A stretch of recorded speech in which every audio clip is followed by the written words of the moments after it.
নমস্কার। পিজি রেজাল্টের NC, number transfer ও RNA গুরুত্বপূর্ণ আপডেট উপস্থাপন করব এই ভিডিওর মাধ্যমে উত্তর সাজেশনের পক্ষ থেকে। প্রথমেই আসছি এনসি, অর্থাৎ যারা ফেল করেছেন তাদের এনসি দেখাবে। কোনো পেপারে অ্যাসাইনমেন্ট এবং টার্মের অর্থাৎ ফাইনাল পরীক্ষা নিয়ে 40 যদি না পান, সেই পেপারে ফেল আসবে বা ফেল করবেন। হ্যাঁ, তো 3 নম্বর পড়েছে, যদি আপনি ফার্স্ট ইয়ারের স্টুডেন্ট হন, অর্থাৎ ফার্স্ট ইয়ার স্টুডেন্ট হয়ে যদি কোনো পেপারে এনসি বা একাধিক পেপারে এনসি পান, তাহলে সেকেন্ড ইয়ারের সাথে সেই পেপারগুলোর এক্সাম আপনাকে আবার দিতে হবে যতগুলো পেপারে ফেল করবেন। এনসি পেপারের অ্যাসাইনমেন্ট একবারে দিতে হয়, দ্বিতীয়বারে দিতে হয় না।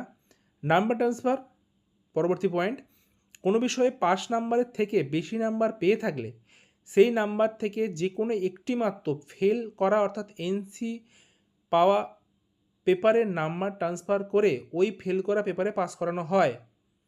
ঠিক আছে, এই নাম্বার ট্রান্সফারের আবেদন শুধুমাত্র ফাইনাল ইয়ার অর্থাৎ দ্বিতীয় বর্ষের স্টুডেন্টরা করতে পারবে, প্রথম বর্ষের স্টুডেন্টরা কিন্তু নাম্বার ট্রান্সফারের আবেদন করতে পারবে না।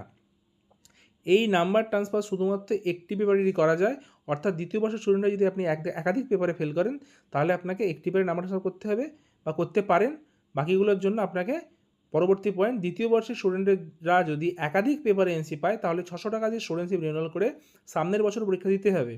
নাম্বার ট্রান্সফারের জন্য অনলাইন আবেদন শুরু হয়েছে এবছর থেকে।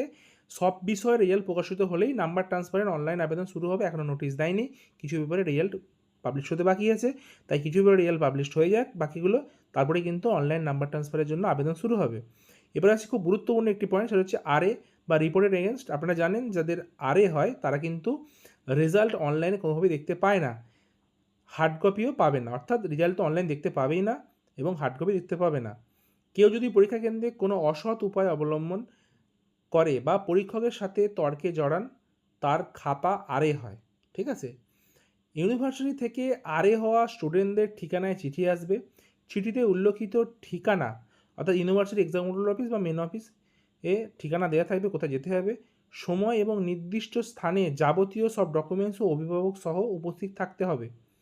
আরএ হলে ওই ইয়ারের পরীক্ষা দেওয়া সমস্ত পেপারের পরীক্ষা বাতিল হবে। পরবর্তীতে ইউনিভার্সিটির নির্দেশ অনুযায়ী এক্সাম ফর্ম ফিল আপ করে আবার এক্সাম দিতে হবে। যে তারিখে যে সময় ইউনিভার্সিটিতে যেতে বলা হবে, সেই তারিখে সেই সময় কিন্তু অবশ্যই বাধ্যতামূলকভাবে উপস্থিত থাকতে হবে। উপস্থিত না থাকলে এবং সংযত ও সহযোগিতামূলক আচরণ না করলে রেজিস্ট্রেশন পর্যন্ত ক্যান্সেল হতে পারে। আশা করি বোঝাতে পারলাম।